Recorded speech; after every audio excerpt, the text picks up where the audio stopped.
नमस्कार. आपल्या अण्णा या यूट्यूब चॅनलवर आपण सर्वांचं स्वागत. आपण आपल्या अण्णा हे यूट्यूब चॅनल सबस्क्राईब करा, लाईक करा आणि कमेंट्स पण. 40 उस्मानाबाद म्हणजे धाराशिव लोकसभा मतदारसंघातील लातूर जिल्ह्यातील औसा हा विधानसभा मतदारसंघ याच मतदारसंघात समाविष्ट करण्यात आलेला आहे. या मतदारसंघातून गेल्या वेळी 51,000 पेक्षा जास्त मताचं मताधिक्य ओमप्रकाश राजे निंबाळकर यांना मिळालं. त्यावेळी ते शिवसेना भाजप युतीचे उमेदवार होते आणि त्या मतदारसंघात त्यावेळी नरेंद्र मोदी यांची मोठी अशी जाहीर सभा होती. यावेळी ओमप्रकाश राजे निंबाळकर हे महाविकास आघाडीतील शिवसेना उद्धव बाळासाहेब ठाकरे गटाचे पक्षाचे उमेदवार होते. तर त्यांच्या विरोधात महायुतीच्या म्हणजे भाजप, शिवसेना एकनाथ शिंदे पक्ष आणि राष्ट्रवादी अजित पवार पक्ष या पक्षाच्या राष्ट्रवादी काँग्रेसच्या उमेदवार अर्चना पाटील या होत्या. गेल्या वेळी ओमप्रकाश राजे निंबाळकर यांच्याबरोबर तेथील विद्यमान आमदार हेही त्यांच्या प्रचारात होते. त्याचबरोबर भाजपचेही तेथील मान्यवर मंडळी त्यांच्याबरोबर होती. त्यामुळं आणि यावेळी त्या मतदारसंघात 2019ला काँग्रेसचे उमेदवार म्हणून पराभूत झालेले बसवराज पाटील मुरुमकर यांनीही या निवडणुकीपूर्वीच भाजपत प्रवेश केल्यामुळे औसा विधानसभा मतदारसंघात भाजप, शिवसेना एकनाथ शिंदे पक्ष आणि राष्ट्रवादी अजित पवार पक्षापुढं ओमप्रकाश राजे निंबाळकर यांचा निभाव लागणार नाही असंच अनेकांची चर्चा होती आणि तसं मत पण होतं. मात्र तसं काही घडलं नाही.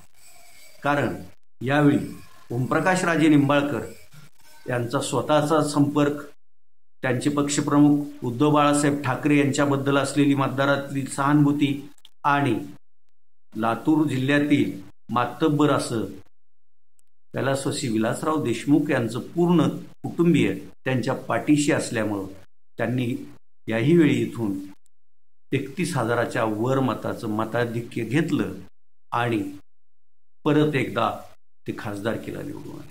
औसा विधानसभा मतदारसंघात एकूण 307 मतदान केंद्र आहेत.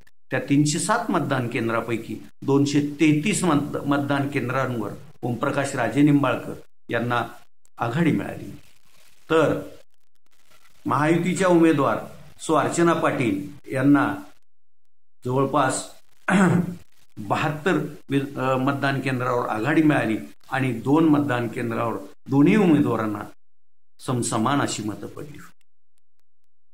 या मतदारसंघात औसा, उजनी, लांबणा, किल्लारी, कासार शिरची, रामलिंग, मुदगड या परिसरातील मतदारावर या मतदारसंघात कोणाला आघाडी मिळणार हे ठरत असतं.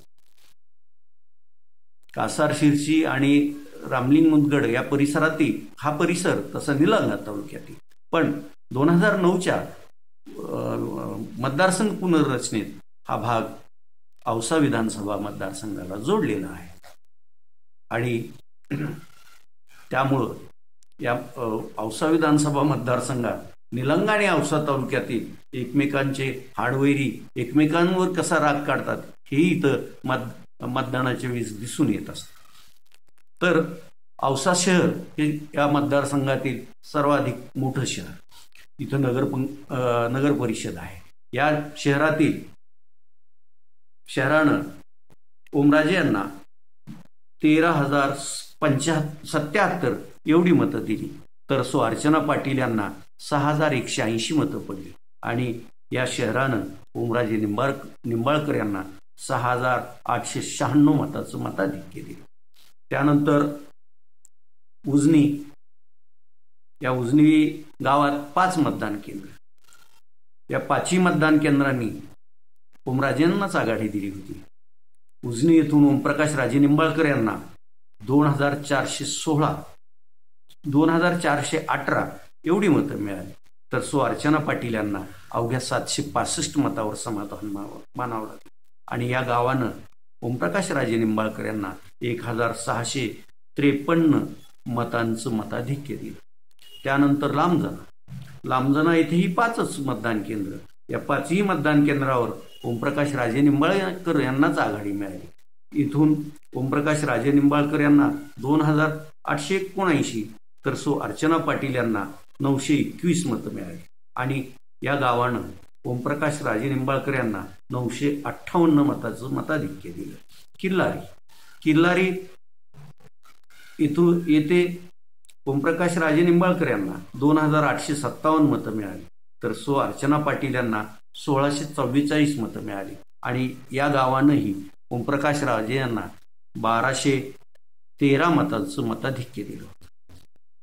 निलंगा तालुक्यातील कासारशिरसी हे गाव मोठं इथं 7 मतदान केंद्र आहेत आणि या 7 मतदान केंद्रावर ओमप्रकाश राजे निंबाळकर यांना 2038 मतं मिळाली तर सो अर्चना पाटील यांना 1632 मतं इथे मिळाली आणि या गावातून ओमप्रकाश राजे निंबाळकर यांना 406 मताचं मताधिक्य मिळालं.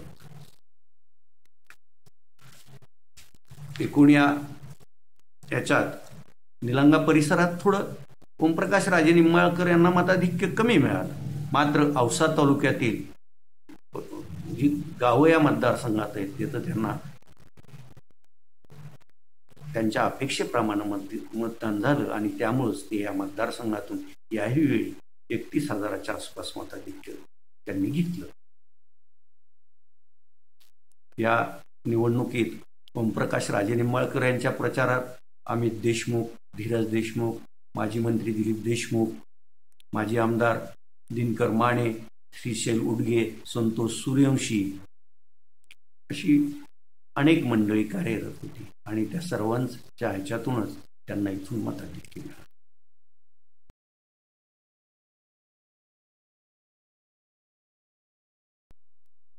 आज धाराशिव लोकसभा मतदारसंघाचे खासदार ओमप्रकाश राजे निंबाळकर आणि धाराशिव विधानसभेचे आमदार कैलास घाडगे पाटील या दोघांनी अंतरवली सराटी येथे जाऊन गेल्या 5 ते 6 दिवसापासून मराठांना ओबीसी प्रवर्गातूनच आरक्षण मिळावं यासाठी आमरण उपोषण करत असलेल्या मनोज जरांगे पाटील यांची भेट घेतली.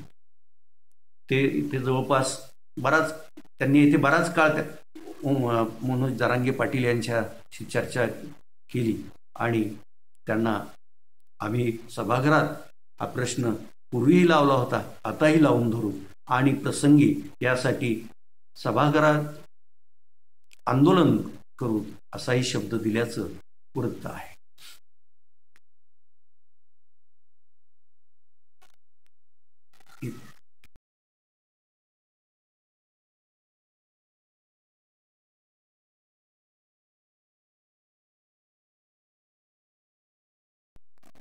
आज तसे दिवसभर धाराशिव शहर आणि आसपासच्या परिसरात पावसानं विश्रांती घेतली. पण गेले 5-6 दिवस जो पाऊस धाराशिव, लातूर, इकडं पुणे, बीड, सोलापूर या परिसरात पडला आहे आणि कुठं पण आज पण पडत असेल, त्यामुळं नदी नाल्या ओसंडून वाहत आहे. लातूर जिल्ह्यातून वाहणारी रेणा नदी तर दुथडी भरून वाहिल्याचं सर्वत्र चित्र दिसतंय. त्यामुळं रेणा प्रकल्पात पाणीसाठा वाढला आहे. तेरणा नदीही थोडीफार भरून वाहिल्यामुळं तेरणा धरणाचाही पाणीसाठा वाढला असून तिकडं वर पुणे शहर आणि त्याच्या म्हणजे उजनीच्या पाणलोट क्षेत्रात जो पाऊस झाला 4-5 दिवसात त्यामुळं उजनी धरणाची पण पाणी पातळी वाढली असून ती जवळपास 9 ते 10 फुटापर्यंत वाढल्याचं पाटबंधारे विभागाकडून कळालेल्या माहितीनुसार त्यांनी दिलेल्या माहितीनुसार कळत आहे. आता इथं तुर्तास एवढंच. धन्यवाद.